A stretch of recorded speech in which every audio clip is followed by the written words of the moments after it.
Assalamualaikum warahmatullahi wabarakatuh. Kenalkan, kami dari kelompok 9 akan mempresentasikan analisis risiko kebangkrutan dari Nokia. Perkenalkan, nama saya Pradika Radia Bagaskara. Saya Tria Yuhandani. Saya Salvia Eka Restu. Saya Darmeranti Marbun.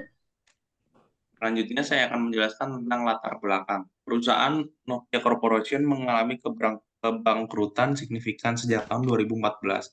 Analisis rasio kebangkrutan sangat penting untuk memprediksi potensi kebangkrutan dan mengidentifikasi indikator-indikator yang menunjukkan kebangkrutan.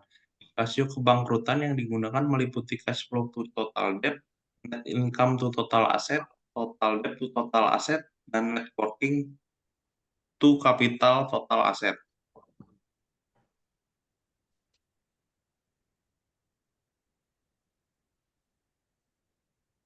Analisis risiko kebangkrutan.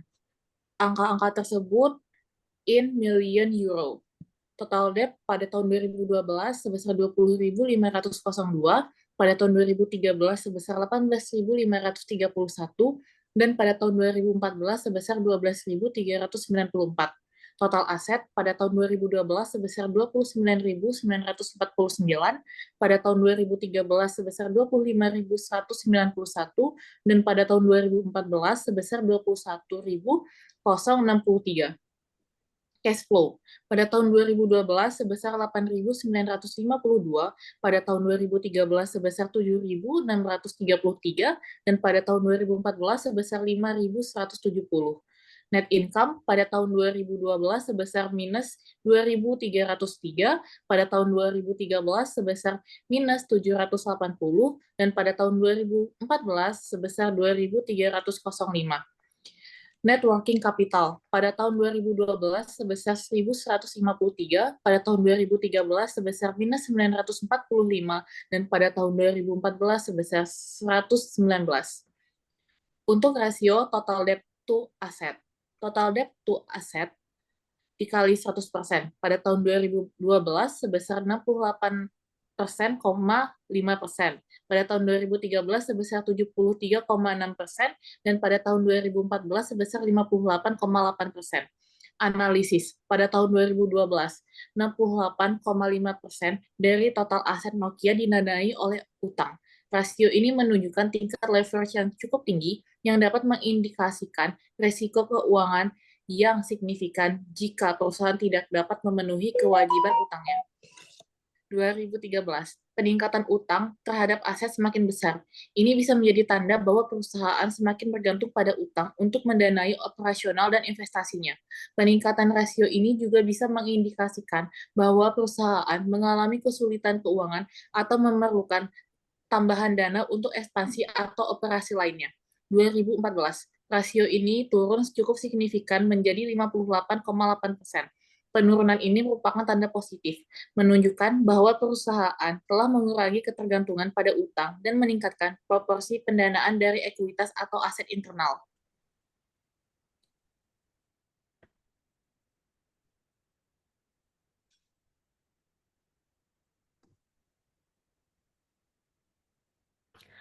Selanjutnya, net working capital bagi total aset kali 100%. Tahun 2012 sebesar 3,85%, tahun 2013 minus 3,75%, tahun 2014 0,05%. Pada tahun 2012, rasio net working capital terhadap total aset adalah 3,85%. Ini menunjukkan bahwa 3,85% dari total aset perusahaan tersedia sebagai modal kerja bersih. Nilai ini cukup baik dan menunjukkan bahwa perusahaan memiliki likuiditas yang memadai untuk memenuhi kewajiban jangka pendeknya. Pada tahun 2013, rasio net working capital terhadap total aset adalah minus 3,75%. Nilai negatif ini menunjukkan bahwa liabilitas lancar perusahaan melebihi aset lancarnya, yang mengindikasikan masalah likuiditasnya yang serius. Perusahaan yang berada dalam posisi yang sulit untuk memenuhi kewajiban jangka pendeknya yang dapat menandakan risiko kebangkrutan atau kesulitan keuangan. Pada tahun 2014, rasio net working capital terhadap total aset adalah 0,05%. Meskipun terjadi perbaikan dibandingkan tahun 2013, nilai ini masih sangat rendah. Perusahaan hampir tidak memiliki modal kerja bersihnya yang cukup untuk memenuhi kewajiban jangka pendeknya, menunjukkan bahwa likuiditasnya masih menjadi perhatian utama. Selanjutnya ada cash flow. Di tahun 2012 totalnya itu 43,66%. Untuk tahun 2013 itu totalnya 41,19%. Untuk tahun 2014 itu totalnya 41,71%. Analisis untuk 2012-nya, rasio arus kas terhadap total utang adalah 43,66%. Ini menunjukkan bahwa pada tahun 2012, Nokia mampu menghasilkan arus kas yang cukup untuk menutupi 43,66% dari total utangnya. Meskipun rasio ini kurang dari 100%, yang berarti arus kas operasional tidak cukup untuk menutupi seluruh utang. Nilai ini masih cukup baik untuk menunjukkan bahwa Nokia memiliki kemampuan untuk menangani sebagai besar utangnya. Untuk 2013, rasio menurun menjadi 41,19%. Penurunan ini menunjukkan bahwa kemampuan Nokia untuk menutupi utangnya dengan arus kas menurun dibandingkan tahun sebelumnya.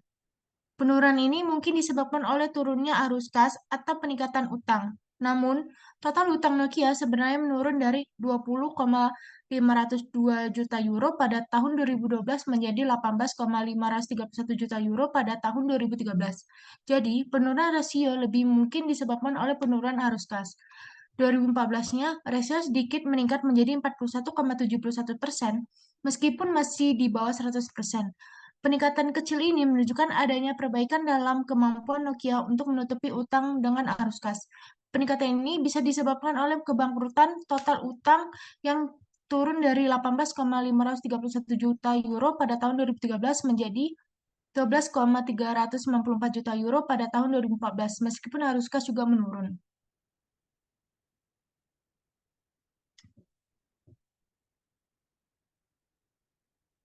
Selanjutnya saya akan menjelaskan rasio tentang return on asset. Pada tahun 2012 minus 0,08%, pada tahun 2013 minus 0,03%, pada tahun 2014 0,11%. Pada tahun 2012 ROA Nokia adalah minus 0,08%, yang berarti perusahaan mengalami kerugian yang tidak berhasil menggunakan asetnya secara efektif untuk menghasilkan keuntungan. Nilai negatif ini menandakan bahwa perusahaan mengalami periode yang sulit, mungkin disebabkan oleh biaya operasional yang tinggi, penurunan penjualan, atau masalah internal lainnya yang mempengaruhi profitabilitas. Kondisi ini mengindikasikan bahwa Nokia sedang menghadapi tantangan besar dalam menghasilkan laba dari aset yang dimilikinya. Pada tahun 2013, ROA Nokia adalah minus 0,03%.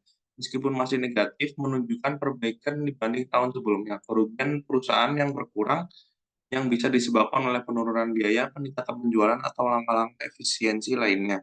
Namun, perusahaan masih belum mencapai profitabilitas. Pada tahun 2014, ROA Nokia mencapai 0,11%. Untuk ini menunjukkan perubahan signifikan dan positif dengan perusahaan menghasilkan laba yang sehat dari asetnya. Perbaikan ini dapat disebabkan oleh peningkatan penjualan, pengurangan biaya operasional, atau restrukturisasi perusahaan yang berhasil.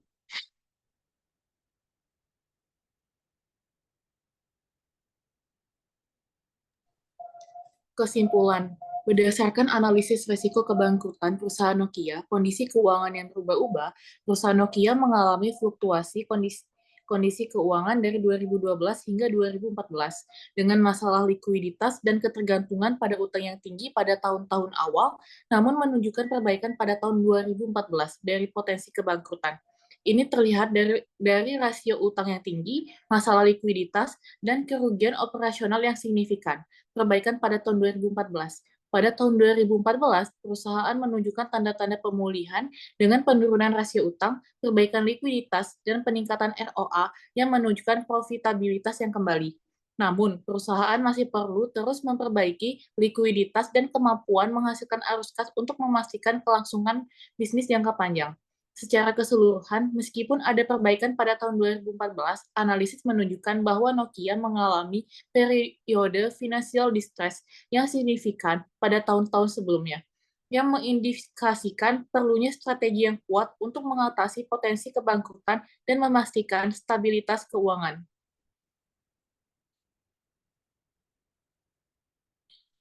Sekian dari kami. Wassalamualaikum warahmatullahi wabarakatuh.